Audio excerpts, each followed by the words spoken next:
All right, welcome to the Explainer. Today, we are getting into the weeds on a really critical and, frankly, pretty complex tax issue for military veterans. We're going to be talking about how you can legally pull out your non-taxable VA disability income from a military pension, especially when that pension has already been reported and, you guessed it, taxed. All right, here's our game plan. We're going to tackle the 1099-R problem head-on, look at the laws that create a firewall, dive into the Strickland Doctrine, walk through how to actually file the amended return, cover the deadlines you can't miss, and then wrap it all up with the key takeaways. Let's get started. Okay, first up, the 1099-R problem. Let's really nail down what this conflict is all about, because it's something a ton of retired service members run into. And it all boils down to a sort of gap, a disconnect between two huge government agencies. And unfortunately, it's the veteran who gets stuck in the middle trying to fix it. So why is that DFAS form 1099-R so often wrong after you get a retroactive VA disability award? I mean, this is really the core of the whole thing. Picture this. A veteran retires, they start getting their pension, and they do everything right. They file their taxes based on the 1099-R they get from DFAS. But then maybe months, maybe even years later, the VA comes through with a disability rating. And the key here is that it's backdated. So all of a sudden, the legal character of that money they've already received and paid taxes on has completely changed. And this is where you can really see that administrative friction. On one side, you've got the Department of Defense, specifically DFAS. They operate under Title 10 law, and their job is simple. They report what they paid you at the time. To them, it was a taxable longevity pension, plain and simple. But then you've got the VA on the other side, working under a whole different set of rules in Title 38. They make a disability decision that reaches back in time. And here's the kicker. DFAS will not go back and issue corrected 1099-Rs for those past years. So you're left holding a tax form that just doesn't match the legal reality of that income. Okay, so we've got a handle on the problem. Now let's look at the solution. And that starts with the law itself. We need to talk about what I call the Statutory Firewall, the actual code that draws a hard line in the sand between different types of military pay. So where do we start? The baseline is Internal Revenue Code Section 61. It's the big one that basically says gross income is all income from anywhere. And your military retirement pay, the stuff you get for years of service? Yep, it falls right into that bucket. It's a pension, and the default is it's 100% taxable. But, and this is a huge but, there's a specific exception to that rule. Check out Internal Revenue Code Section 104A4. This piece of the code explicitly says that gross income does not include money you get for personal injuries or sickness from your time in the service. This right here, this is the legal bedrock that makes your VA disability benefits totally non-taxable. And this is where it all connects. This is that statutory firewall I was talking about. It's 10 U.S. Code Section 1403, and it's the bridge between military law and tax law. So what's it saying? It's saying that if your regular retirement pension is, let's say, more than what you get based on just your disability percentage, you can only exclude the disability part from your taxes. Anything you get over that amount, that's still considered taxable retirement pay. So think of it like this. The law creates this hard mathematical cap. It's a firewall. Your longevity pay can't just pretend to be disability pay to avoid taxes. Let's say your retirement check is $4,000 a month, but if you calculated it based only on your VA disability percentage, it would be $1,500.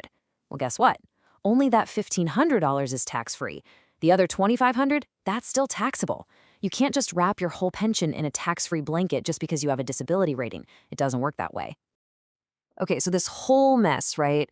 DFAS says one thing, the VA says another, and the veteran is stuck in the middle. Well, this exact problem led to a huge legal fight, and that fight created what we now call the Strickland Doctrine, the official playbook for how a veteran can go back and claim a refund. So let's walk through this timeline, because it's a great story. You've got this retired Army Colonel Zebulon Strickland. He gets a retroactive VA award, and he makes a really logical argument. He says the pay he already got should now be considered non-taxable, but the IRS said, nope. They slapped him with a tax bill for just under $400. He took them to tax court, and he lost. But he didn't give up. He appealed to the Fourth Circuit, and in 1976, he won. It took 2 more years, but the IRS finally gave in and officially adopted his position. And that brings us to this, Revenue Ruling 78-161. If there's one thing you write down, this is it. This is the official key from the IRS. It's the procedure that lets you do exactly what Colonel Strickland fought for. It allows you to go back in time, relabel that taxed pension income as non-taxable disability income, and, most importantly, get a refund for the taxes you overpaid. All right, enough with the history and the why. Let's get into the how. We're going to walk through the exact step-by-step procedure for actually filing that amended return. And trust me, you want to pay close attention here, because this is a process where the details really, really matter. Okay, so you're going to file a Form 1040X, the amended return. First step, on your new return, you still report the full pension amount from that original 1099-R. Now here's the magic trick. You go to Schedule 1, find the line for other income, it's usually line 8Z, and you enter your total retroactive disability amount, but as a negative number. This is absolutely critical.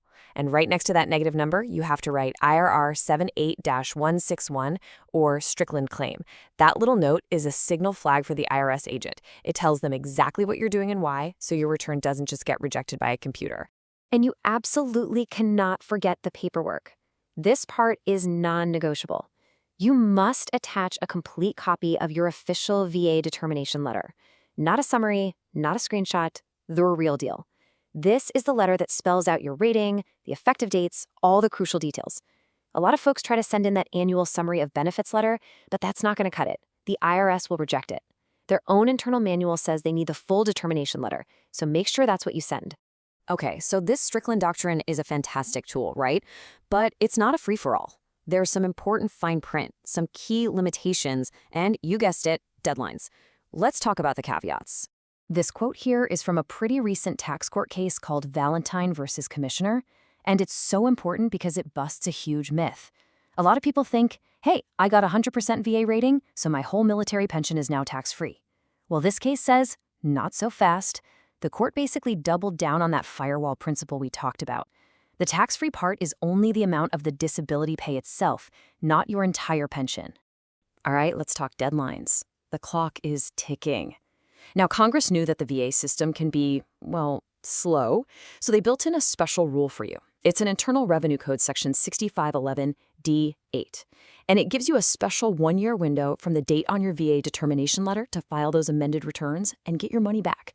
1 year. That's it. But even that 1 year window has a limit. It comes with a 5-year look back. So what does that mean? It means if your VA determination letter is dated, say, sometime in 2024, the furthest back you can go to claim a refund is to the 2019 tax year. You can't go back any further than 5 years before the date on that letter. So again, as soon as that VA letter shows up in your mailbox, you need to get moving. All right, we've covered a ton of ground. So let's boil it all down to the final takeaways. If you remember nothing else from this deep dive, remember these key points. Okay, let's run through it. 1. The problem? DFS reports old news. The VA changes the story retroactively. 2. The solution?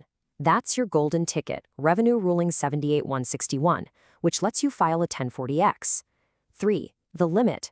Remember the firewall from 10 U.S. Code 1403? You can only exclude the amount of your disability pay, not a penny more. 4. The procedure?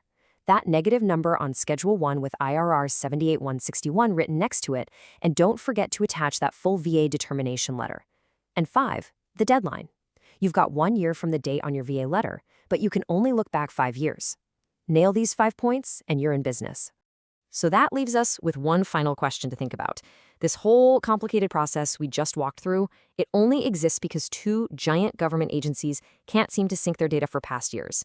And that puts all the work, all the burden to fixing it, right on the veteran's shoulders. So you have to ask yourself, is this just a necessary evil, a safeguard to make sure everything is done right? Or is it a fundamental flaw in the system? Something to think about as we wrap up.